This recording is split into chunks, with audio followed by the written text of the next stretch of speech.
Wasallam menyampaikan, "Miftahus shalah at-tuhurah." Pembuka salat kalau mau mulai salat dengan benar itu, maka at-tuhurah mesti berwudu dulu dengan benar, bersuci dengan benar. Jadi Anda misalnya tidak bisa langsung salat begitu saja. Walaupun takbirnya benar, kemudian sampai salat benar, tapi enggak wudu, maka salatnya tidak sah. Ini dalil yang pertamanya. Berwudu dulu dengan benar. Ada seorang sahabat datang, masya Allah, mohon maaf, dia wudu ini. Beliau ini wudu. Begitu salat disaksikan oleh Rasulullah. Kemudian selesai orang ini salat, dipanggil oleh Nabi, "Shalli fa innaka lam tusalli." Kata Nabi, "Salat lagi, kamu belum salat." Dia salat yang kedua kali. Begitu selesai kata Nabi, "Shalli fa innaka lam tusalli." Salat dulu, Anda belum salat. Sampai 3 kali. Selesai 3 kali salat, kata orang ini, "Ya Rasulullah, wahai Rasulullah, saya tidak tahu lagi salat seperti apa yang Anda kehendaki." Ya. Saya tidak tahu lagi seperti apa salatnya. Perhatikan apa kata Nabi. Ternyata orang ini ketika datang akan salat wudunya tidak sempurna, terlalu cepat-cepat, ada yang tidak termasuk. Kata Rasulullah, "Idza qumta ila shalah," apabila engkau ingin menyempurnakan salatmu. Perhatikan kalimatnya, "Idza qumta ila shalah." Bila Anda ingin menyempurnakan salatmu, ada isyarat di sini ketika Nabi mengawali kalimat ingin menyempurnakan salat, ada orang yang salatnya tidak sempurna.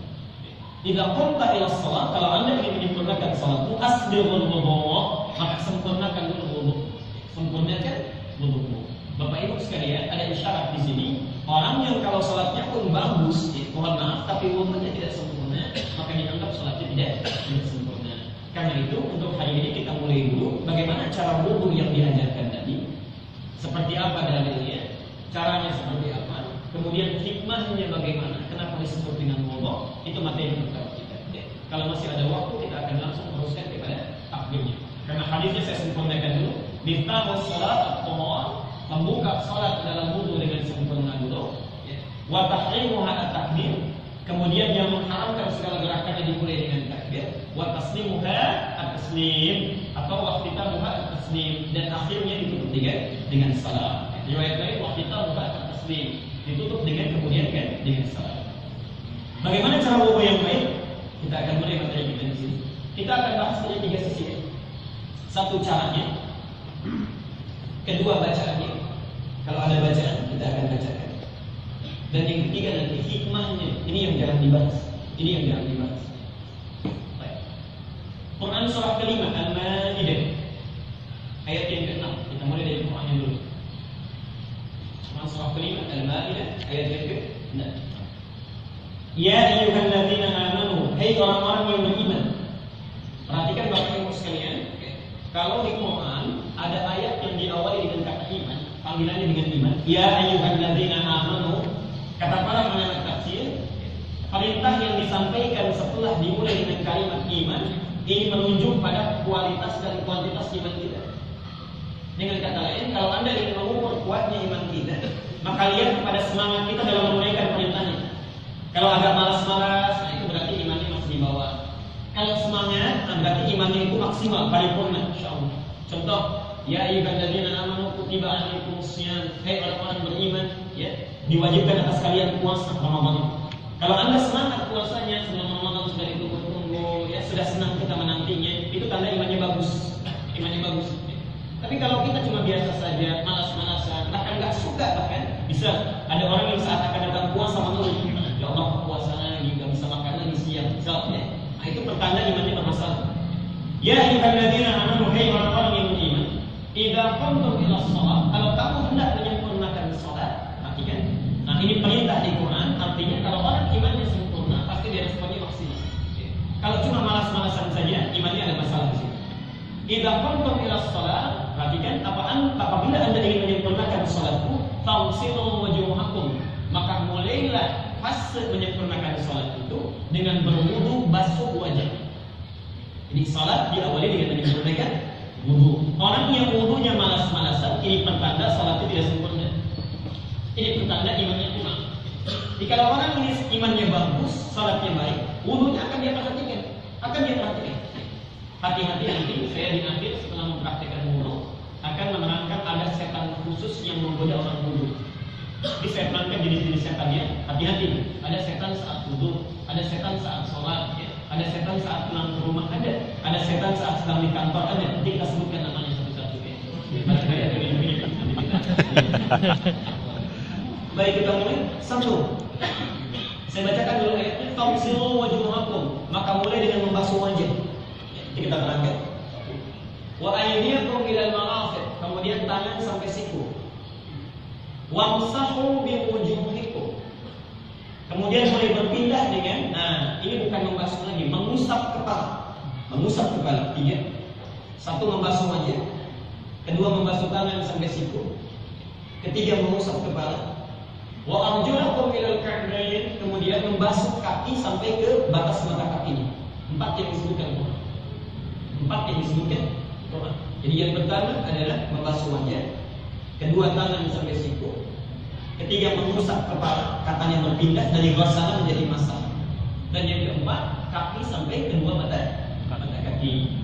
Bapak Ibu sekalian, yang disebutkan oleh Quran hanya 4. Yang 4 ini disebut dengan, perhatikan, ini pokok wudu, rukunnya yang wajib dibasuh. Ya. Jadi kenapa Quran menyebutkan 4 di sini? Perhatikan, ingin memberikan pesan kepada kita 2 hal. Yang pertama, yang paling pokok dibasuh dalam wudu ini yang 4 ini. Jadi kalau Anda tertinggal 1 di antara yang 4 ini, maka tidak sah wudu kita. Jelas ya? Yang lainnya itu tambahan, sunnah wudu namanya. Sunnah wudu. Kalau tertinggalkan kita, bisa tidak dapat pahala. Tapi sah wudunya. Cuma pahala tidak banyak ya, tidak sempurna. Tapi kalau kita kerjakan bertambah pahala dan menyempurnakan keadaan wudu kita. Jadi dari mulai berkumur-kumur, itu bukan bagian dari rukun yang pokok, bukan. Ya. Jadi dimulai saat membasuh wujud itu wajah itu yang pokok. Jelas sampai sini?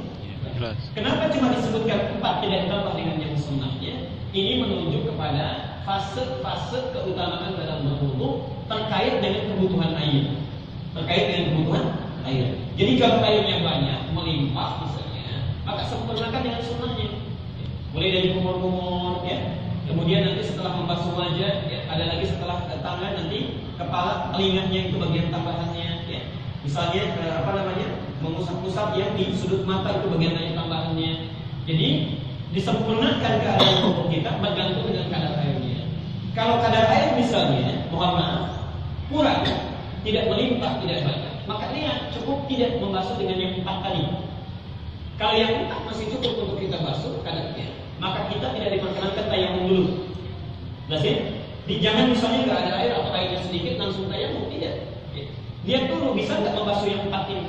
Anda di perjalanan misalnya, air nggak ada, tapi 1 aqua cukup membasuh yang 4 ini. Wajah bisa, tangan bisa, kepala bisa, sampai kaki, maka sah hukumnya, jangan dulu tayamum.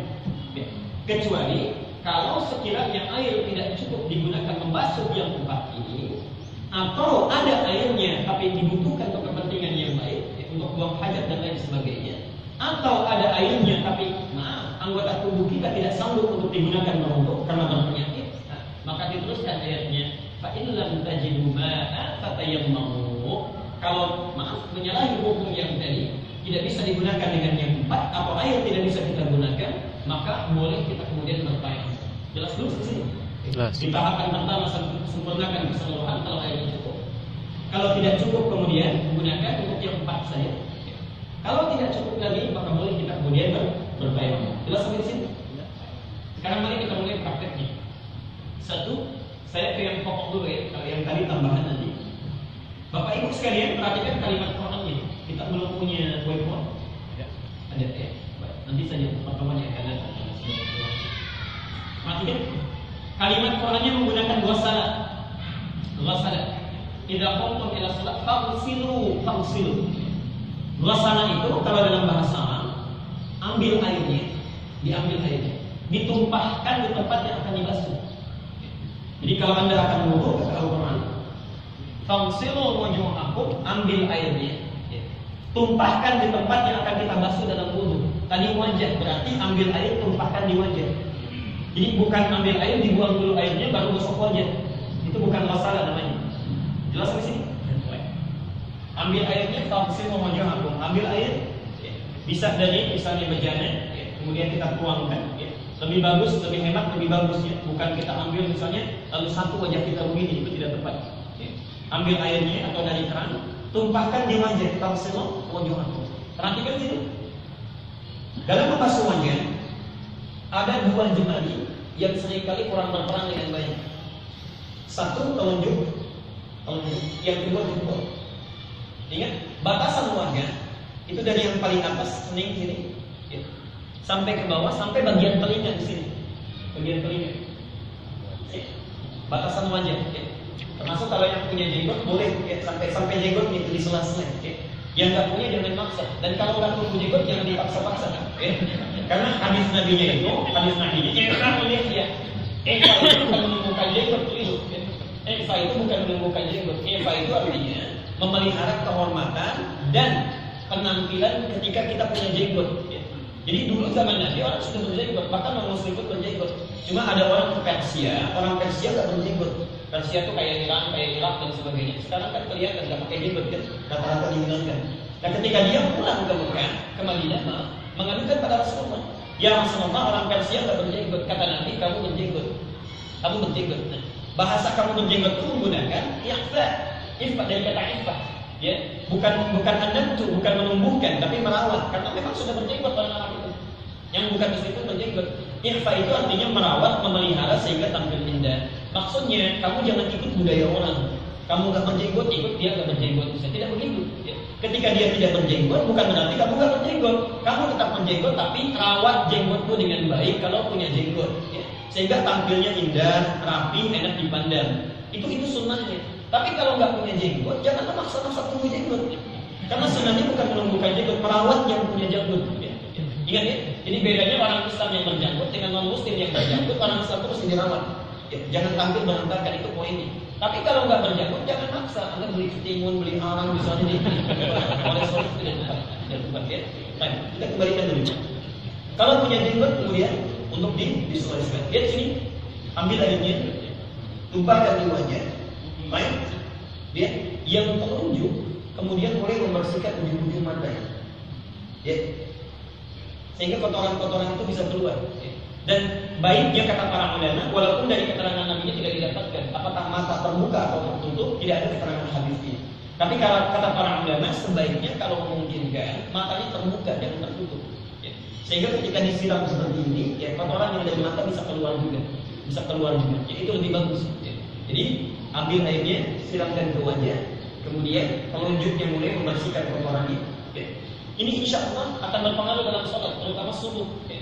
Karena kalau anda misalnya cuma basuh begitu saja, ya, kotoran di mata masih ada, akan berpengaruh kepada sholat kita. Ada ngantuknya, ada benaknya dan sebagainya. Jelas di sini?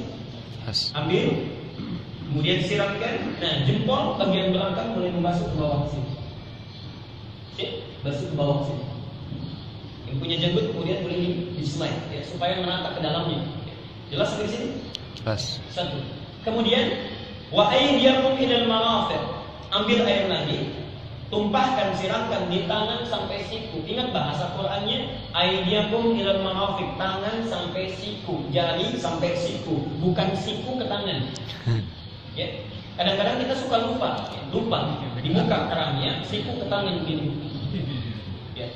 Jelas di sini? Ada yang begitu ya? Kadang-kadang banyak. Bukan kita, mesti ada yang begitu. Buka keramnya, sikunya begini, ya, turunkan sampai ke bawah. Ini tidak tepat. Bahasa Qur'annya nanti kita terangkan di hikmahnya. Ambil airnya, tumpahkan dari jari ini, dari yang paling ujung tangan sampai siku sini. Balikan lagi. Jelas di sini? Kanan dulu, baru kemudian ini diselesaikan. Kita yang pokoknya dulu, baru kemudian kita bahas tambahan. Jelas? Teruskan. Selesai tangan sampai siku yang pokoknya, kemudian wamsahu. Dan ini yang paling menarik. Allah merubah kalimatnya dari ghassala menjadi masaha. Wamsahu. Dan unitnya ditambah ba ujungnya bi ruusikum. Ingat, masaha artinya mengusap. Ya. Mengusap itu dalam bahasa Arab kalau terkait dengan air, maka airnya buang dulu. Kalau yang tadi airnya di bawah tidak dibuang, siramkan langsung ke tempat wudhu. Kalau yang ini ambil airnya, buang dulu airnya, baru usapkan ke tempat wudhu. Jelas? Oke. Nah, apa yang diusap? Ternyata bukan rambut. Ruusikum, ruus itu jamak dari ra'sun, kepala bukan rambut. Ya. Ini hikmahnya di sini. Kenapa Allah mewajibkan membasuh, mengusap bukan rambut tapi kepala? Mohon maaf ya. Yang pertama adalah hikmahnya, karena mohon maaf sekali lagi ya. Tidak semua orang kan punya rambut. Ada yang nggak ada rambutnya sama sekali ya. Kebingungan orang kalau misalnya dia yang dibasuh rambut, ya persoalan gitu ya. Bagaimana saya nggak ada rambutnya, berarti nggak sah sudah sholat saya, atau saya tidak demikian. Di satu kepala. Yang kedua, supaya orang serius dalam berwudu, kadang-kadang saya sering perhatikan ada orang yang sudah menyisir dengan rapi, dengan baik, saya kan, nggak mau acak-acakan lagi. Tiba-tiba dia cuma ambil air sedikit, dia cuma utak-utak aja tuh bagian rambutnya, kepalanya nggak benar. Jadi persoalan. Jadi kita ambil, buang airnya, lalu usapkan ke bagian kepala. Bagaimana cara mengusapnya? Nah, ini yang paling penting. Kita bak di ujungnya. Wamsahu bi ru'usikum. Bak itu dalam ilmu bahasa Arab punya 14 makna. 14 makna. 14 ini terbagi kepada 3 bagian penting. Satu, ada yang disebut dengan harfun tab'idun biduni tahdid. Sebagian menunjuk kepada sebagian benda, tapi tidak ada batasan. Tidak ada batasan. Dari sini kata Imam Abu Hanifah, boleh seorang yang berwudu, karena ada huruf ba di sini, ketika dia membasuh kepalanya tidak harus semuanya. Jadi kalau sudah kena sebagian saja, mau di sininya, mau di sampingnya, mau samping kirinya, itu sudah sah wudunya. Sudah sah wudunya. Jelas sampai sini? Ini bagian pertama. Yang kedua, ada lagi berbunyi harfu tab'id ma'a tahdid. Huruf yang menunjuk pada batasan sebagian, tapi ada batasnya, tidak sembarangan. Nah, kata Imam Asy-Syafi'i, batas yang dimaksud sampai ujung-ujung. Jika Imam Asy-Syafi'i kalau nggak dibatasi nanti orang, maaf, wudunya asal-asalan saja, bisa nggak kelihatan bagus. Ada yang ketika masuk kepala kesini aja, ada yang kesini aja. Maka kata Imam Asy-Syafi'i sebaiknya dibatasi sampai ke ujung-ujung, jadi depan sampai ke ujung-ujung. Yang ketiga, ini yang paling sempurna, harful istirhaq, menunjuk kepada keseluruhan. Karena itu kata Imam Malik, ayat ini ketika menggunakan huruf ba bagus sekali tafsirannya. Ingin memberikan pesan kepada kita, kalau kondisi kepala kita dalam keadaan sehat dan di tempat yang wajar untuk berwudu, maka yang paling sempurna basuh keseluruhannya. Ambil airnya, tumpahkan, maka usapkan dari depan ke belakang. Jelas? Jelas. Dalam kondisi yang darurat, khususnya bagi perempuan, bisa ibu kan ada kerudung ya, pakai. Kemudian berwudu di tempat misalnya yang tidak tertutup, khusus untuk perempuan, kan ada demikian ya, kadang-kadang. Nah, maka inilah hikmahnya kenapa menggunakan huruf ba. Ibu tidak harus buka kerudung, cukup ambil sebagian airnya, ya. Kemudian usapkan bisa sampai ke umur-umur. Kalau susah yang di sini bisa sebagiannya, maka itu sah untuk umur. Sah, ya. Nah, yang maaf Bu ya, saya sering perhatikan ada yang kadang-kadang keliru, agak nekat nih airnya diambil, maka kerudungnya begini-begini kan. Itu nggak benar. Ya.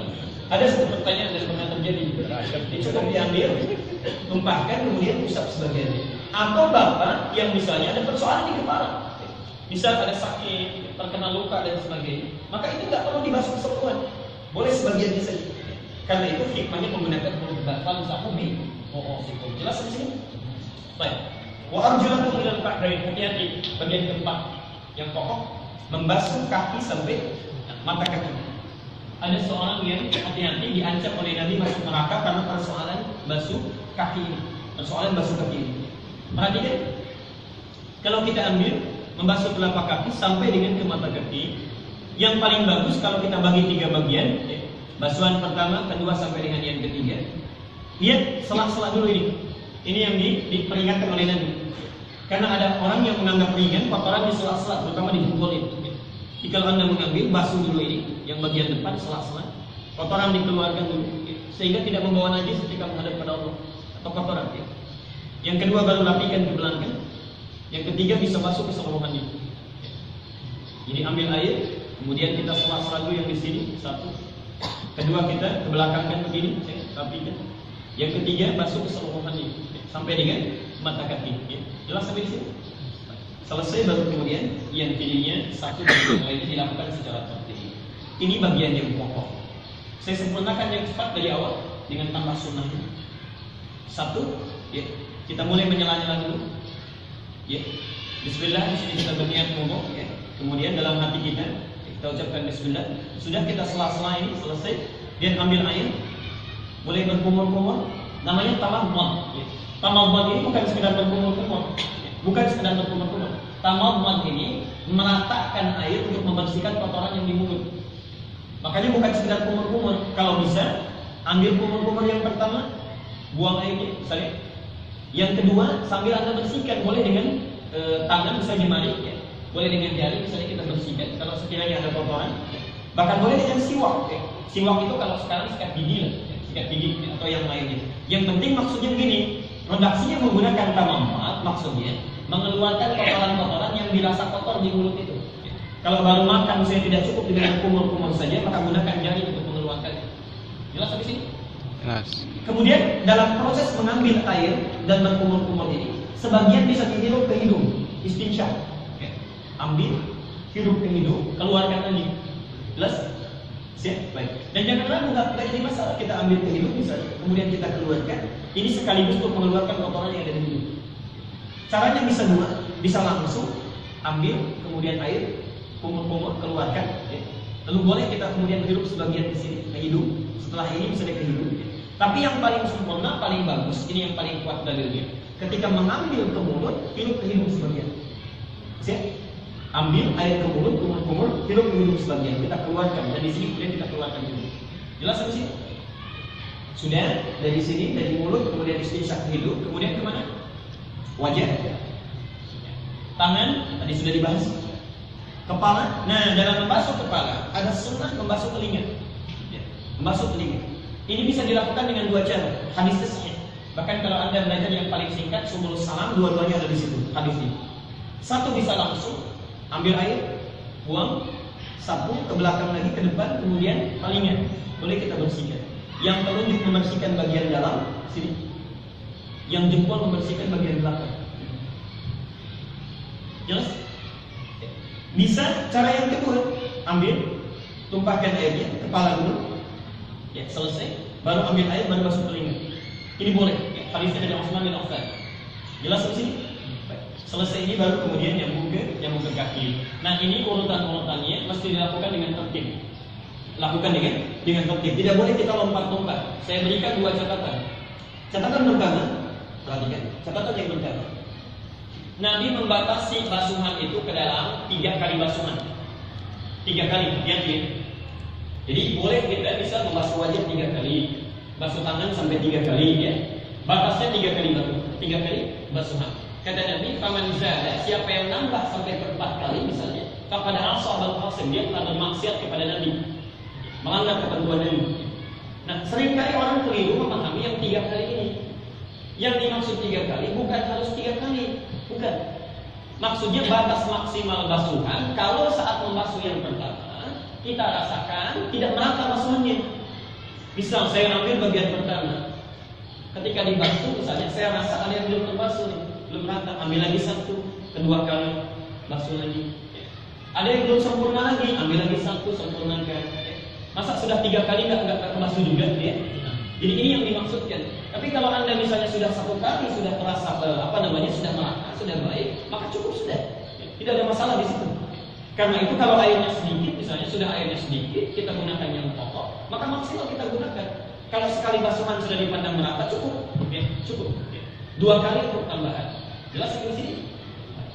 Yang kedua, ada para ulama yang memandang dan mengartikan, sekiranya kita ragu dengan basuhan di batas-batas tertentu, bisa batas tertentu itu tadi tangan sampai mana? Siku kan di sini ya. Nah, kadang-kadang kan kita suka lewat tuh, lewat sedikit itu boleh. Bahkan lebih baik kalau dipandang kita ngantuk daripada kurang, lebih baik lewat sedikit. Tapi tidak berlebihan, bisa sampai ke sini nanti salah. Jadi kita ambil, kita lebihkan sedikit itu boleh. Kalau dipandang, khawatir sebagian batas akhirnya tidak tersampung. Jelas di sini. Demikian juga dengan kaki. Ya. Ke kedua mata kaki, telapaknya kita khawatir misalnya nggak terlalu tersapu, boleh dilebihkan sedikit.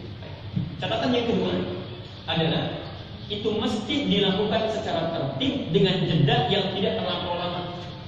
Tidak terlampau lama. Bisa. Saya membasuh wajah, sudah. Setelah wajah kan ke tangan.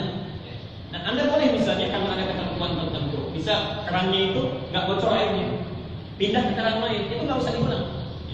Jadi keran ini misalnya macet, pindah keran lain, teruskan langsung tangan. Jadi nggak mesti mengulang lagi. Ya Allah, kerannya beda, berarti mulai dari awal ya. Begitu mulai di sini, pindah sini. Sini macet juga, pindah lagi. Kapan selesainya waktunya? Nah, yang kedua, yang tidak boleh itu jeda yang terlampau jauh. Jeda yang terlampau jauh. Bisa sudah basuh wajah, selesai. Tukang cendolnya manggil, bang, cendolnya udah, oh iya, sudah. Makan cendol dulu, lalu baru balik lagi misalnya basuh tangan. Nyambung. Jelas di sini? Kalau sudah jelas, perhatikan.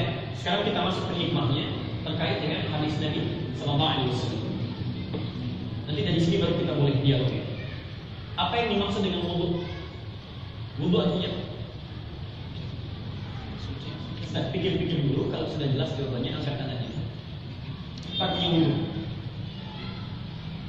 Baik. Secara fikih, wudu diartikan dengan at-tahar, bersuci. Bersuci. Perhatikan, secara fikih disebut dengan at-tahar. Bapak Ibu sekalian, kita mesti jeli. Dalam bahasa ada at-tahar, ada an-nadhafah. Ada at-tahar, ada an-nadhafah.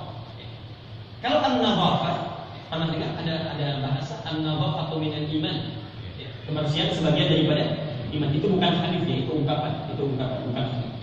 Yang dimaksud nadhafah itu bersih luarnya. Bersih luarnya. Tapi hatinya, isinya belum tentu suci. Jadi ada orang misalnya pakai baju bersih, ya, bagiannya badannya bersih, bagus, pakai jas, pakai dasi, tapi nyuri juga, nyolong juga misalnya. Nah itu dia nolong luarnya, tapi hatinya kotor. Tapi kalau luarnya bersih, hatinya juga bersih, bajunya bersih, pakaiannya rapi dan sebagainya, masya Allah, hatinya juga bersih, tidak ada iri hati, ya, tidak sombong, tidak ria dan sebagainya. Itu tahar namanya, tahar. Orangnya disebut dengan tahir. Tahir. Jadi kalau ada yang bernama tahir, misalnya tak tahir, itu masya Allah tampilannya bersih, hatinya juga baik. Gak pernah marah, gak pernah sombong dan sebagainya. Jadi kalau ada orang namanya tahir marah-marah terus, ya itu tinggal disampaikan saja Bapak tahir. Ya, bisa. Atau ada orang misalnya tahir tapi bajunya kotor, sampaikan Anda tahir. Tahir itu bersih luarnya, bagus dalamnya. Perhatikan. Wudu itu kenapa disebut dengan tahar? Karena orang wudu bukan sekedar membasuh kotoran luarnya, tapi sekaligus membersihkan keadaan jiwanya. Jadi kalau ada orang wudu misalnya fisiknya itu bersih, tapi dalamnya tetap kotor, ada yang salah dalam wudunya. Karena itu secara bahasa tidak langsung disebut dengan tahara, disebut dengan wudu'un. Asalnya dari kalimat bau. Apa itu bau? Cahaya. Di cahaya yang terang dalam bahasa Arab disebut dengan bau. Kalau ditambah waw di depannya, dari bau pun ditambah lagi satu huruf, ada rumus dalam bahasa Arab, ziyadatul mabna tadullu ala ziyadatul makna. Bertambah hurufnya, bertambah maknanya. Itu artinya cahaya yang sangat terang luar biasa. Kenapa ibadah ini disebut dengan wudu? Yuk kita lihat, kata Nabi, umatku nanti akan dipanggil di hari kiamat dengan keadaan yang sangat bersinar, bercahaya. Min athari wudu, karena bekas wudunya. Karena orang-orang yang biasa wudu saat di dunia dibangkitkan di akhirat nanti, mohon maaf, itu ada tanda pencahaya nih, pencahaya. Cahayanya nyata, terang, luar biasa. Tapi terang saat di dunia ini, terang di akhirat bentuknya fisika, terang di dunia bentuknya metafor. Jadi orang yang wudunya itu bagus, ada cahaya-cahaya kebaikan memancar dalam dirinya. Aura kebaikan itu tampil dalam dirinya. Sebelumnya maaf.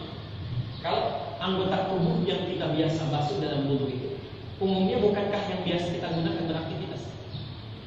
Mulut untuk berkata, ya? Wajah yang melihat, di wajah ada mata, telinga untuk mendengar, tangan untuk bergerak, kaki untuk melangkah. Perhatikan. Kalau kita jeli mengamati, kenapa ini yang dibasuh?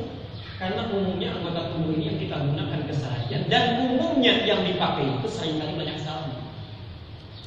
Mulut yang sering bicara itu berpotensi banyak kelirunya. Kaki kadang-kadang salah langkahnya. Tangan salah kita gunakan, harusnya tanda tangan yang benar, atau tanda tangan proyek yang keliru. Mata harusnya lihat yang bagus, kadang-kadang lihat hal yang diharamkan. Seringkali begitu.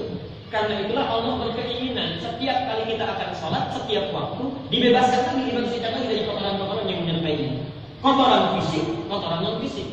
Karena itulah orang saat wudu, perhatikan hadis saya riwayat Muslim, perhatikan. Kata Nabi, orang yang wudunya benar tidak sekedar dia membasuh semata, tapi bersamaan dengan jatuhnya air wudu, hilang pula kesalahan-kesalahan yang dia bawa saat wudu. Jadi saat Anda itu membasuh, berkumur-kumur misalnya, bukan sekedar secara fisikal, ambil airnya kumur-kumur, hilangkan, tumpahkan, bukan. Sambil Anda berkumur-kumur, coba dievaluasi kesalahan apa yang terbiasa kita melakukannya lewat lisan kita saat kita sebelum wudu tadi. Misal, ada yang sebelum wudu pernah berbohong, kata-katanya melukai orang lain, mencela orang, menghina orang dan sebagainya. Saat Anda wudu itu, keluarkan kotoran fisik sambil dievaluasi muhasabah. Memohon ampunan kepada Allah. Ini lisan saya salah nih. Ya, saat wudu tadi, lisan saya salah, pernah mencaci orang sebelum wudu. Keluarkan itu saat wudu. Kalau Anda sekedar kemudian cuma berwudu saja, fisikal saja, yang keluar cuma kotoran fisik, dalamnya tidak. Tapi orang yang benar wudunya, sambil dia basuh tangan, dia bayangkan kesalahan apa yang dibawa saat wudu. Wajah kesalahan apa yang dibawa oleh mata saat dia wudu. Beristighfar kepada Allah, berevaluasi dia, Masya Allah, ketika membasuh wajah dia sambil bertobat. Ya Allah, barangkali sebelum wudu wajah saya salah memandang orang lain yang tidak dibenarkan, kalinya mendengar yang keliru, bangun dari tidur yang sudah disetel itu gosip, A, B, C dan sebagainya, Masya Allah. Kalau orang benar wudunya, bersamaan dengan jatuhnya air wudu, kemudian dia bertobat kepada Allah, maka subhanallah bersih keadaan dirinya dalam pandangan Allah Subhanahu wa taala. Itulah sebabnya sebelum sholat diminta kita wudu supaya tidak membawa kotoran fisik, tidak membawa dosa yang non fisik. Jelas sampai di sini? Yuk selesai wudu apa yang dibaca? Doa. Selesai wudu ada doa tidak? Ada doa. Tadi kan apa doanya? Asyhadu an la ilaha illallah, asyhadu anna Muhammad rasulullah. Kemudian Allahumma anni minat tawwabin waj'alni minal mutatahhirin. Perhatikan. Antum kan tiap kali baca itu paham nggak yang dibaca? Mengerti tidak? Atau jangan-jangan tiap kali kita baca kita nggak paham isinya? Karena itu dampak wudu, maaf, tidak terlahir dalam kehidupan dan kepribadian kita. Yuk kita artikan. Allahumma ij'alni ya Allah, mohon jadikan saya yang telah wudu itu minat tawwabin, termasuk orang-orang yang tobat. Apa hubungannya tobat dengan wudu? Kita kan baru wudu, tapi doanya selesai wudu minta tobat. Nah, inilah hikmahnya. Jadi orang yang wudunya benar, dia tobat dari kesalahan-kesalahan yang pernah dilakukan oleh anggota wudu. Tobat, tobat kan tiga maknanya: mengakui kesalahan, menyesali kesalahan yang diperbuat, berjanji tidak mengulanginya lagi. Mengakui, menyesali, berjanji tidak mengulangi lagi. Jadi kalau orang wudunya benar, sebelum wudu terbiasa lisannya kotor misalnya, dia wudu. Maka saat wudu itu dia bertobat kepada Allah.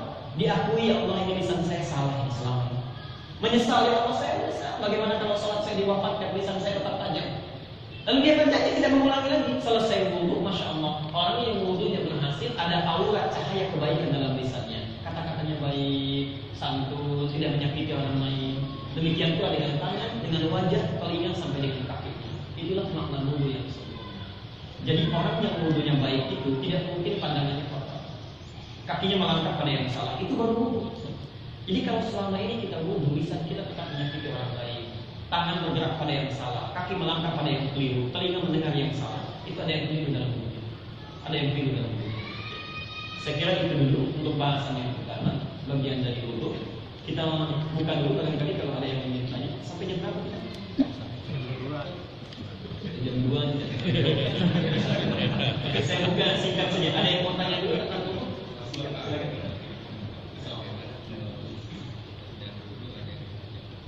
Baik, Anda yang mengajak ngobrol saat berwudu. Bapak Ibu sekalian, tidak ada hadis satupun yang menyatakan ngobrol saat wudu itu batal. Ya. Tapi mohon maaf, adab dalam beribadah, karena kita sedang terhubung dengan Allah. Ya. Walaupun maaf, wudu berbeda dengan sholat. Ya. Wudu itu syarat saja sholat, tapi berbeda dengan sholat. Kalau sholat dibuka dengan takbir, disebut takbiratul ihram. Kalau sudah ihram, maka mengharamkan segala yang tidak terkait dengan sholat. Ngobrol nggak boleh, makan nggak boleh, bahkan berpikir di luar sholat itu tidak diperkenankan. Tapi wudu tidak ada kaitan dengan ihram. Ya. Karena itu masih ada kelonggaran.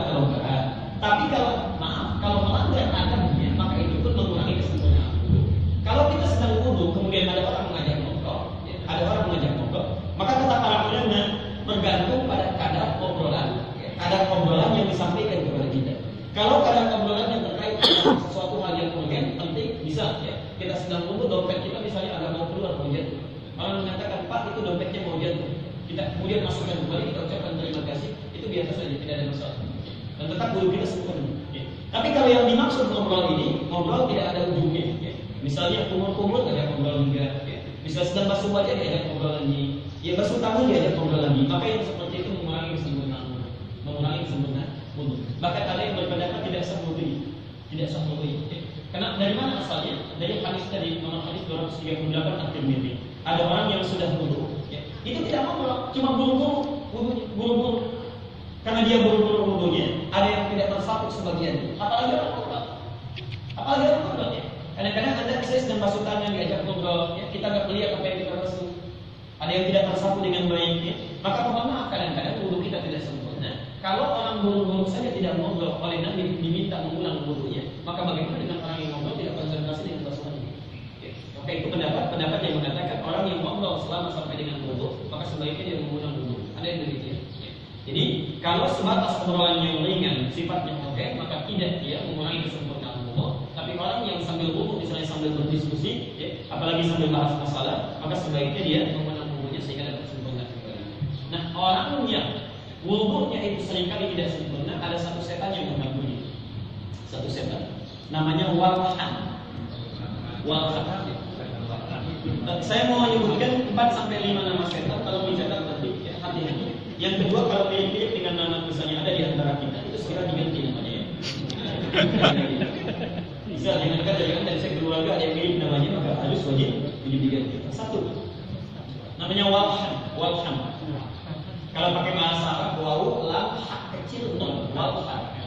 Kalau pakai bahasa Indonesia, tulisnya walhan. Ini setan khusus yang mengganggu orang sedang wudu. Biasanya gangguannya dua. Diminta dia tergesa-gesa, buru-buru, tergesa-gesa, sehingga tidak sempurna wudunya. Bisa, maaf sebelumnya. Anda sedang wudu tiba-tiba dengan adhan, ya. Motivasinya kan biasanya ingin selalu cepat, ya. Atau jangan Anda terlambat datang, imam sudah takbir, Allahu Akbar, kan ingin cepat ya disempurnakan. Nah itu walhan itu yang ganggu kita. Walhan, ya. Sehingga dibuat cara cepat-cepatnya kita kemudian berwudu, ada yang nggak termasuk. Kita berniat mengejar kesempurnaan sholat, ternyata menurut Nabi tidak sempurna sholat kita karena wudu sebagian tertinggal dan basuhannya. Jelas di sini. Satu. Yang kedua godaannya tadi mas, ya, masuk kepada bagian tertentu. Sifat setan itu sifatnya ada dua cara menggoda setan. Ada dua sifatnya ya, sifatnya kalau tadi cara. Sifat pertama langsung ke kita, ke dalam diri kita. Nah kalau langsung nggak kelihatan itu namanya jin, jamaknya jinnah. Ya. Jadi nggak nampak, tapi ke kita itu goda. Jangan terlalu soleh, tapi sekali aja maksudnya. Cepat imamnya sudah bersih, saya cepat sempurnakan misalnya. Itu nggak kelihatan. Tapi kadang-kadang mohon maaf, kita sudah bagus wudunya. Setan nggak tembus dengan kita, maka maaf masuk lewat benda atau orang. Ya. Ketika sedang wudu misalnya yang satu kerannya itu tiba-tiba bocor. Nah, setan masuk mengomentari kepada kita. Ini orang lihat tuh ya, keran aja lagi perbaiki, gimana sih DKM-nya bisa masuk ke dalam. Sehingga nggak enak dulunya, nggak enak. Ya. Atau masuk kepada bukan benda, tapi orangnya langsung. Tadi ada teman banyak ngobrol, sedang khusyuk-khusyuknya kita wudu, kemudian teman kata, khusyuk benar tuh. Mulai dari situ masuknya. Nah itu nas namanya. Nas. Ins zamannya nas. Karena itu ins selalu disandingkan dengan jin dalam Quran. Ya ma'syaral jinni wal ins, wa ma khalaqtul jinna wal ins 18 kali diulang dalam Quran. Nah saat jin dijamakkan menjadi jinnah, ins jamaknya nas, itu pun disandingkan. Qul a'udzu birabbin nas, malikin ilahin min syarril waswasil alladzi yuwaswisu fi sudur minal jinnati wan nas. Dari jin dan manusia. Jadi ada setan kalau sudah nggak bisa goda kita, Ibrahim nggak bisa digoda, datang pada istri.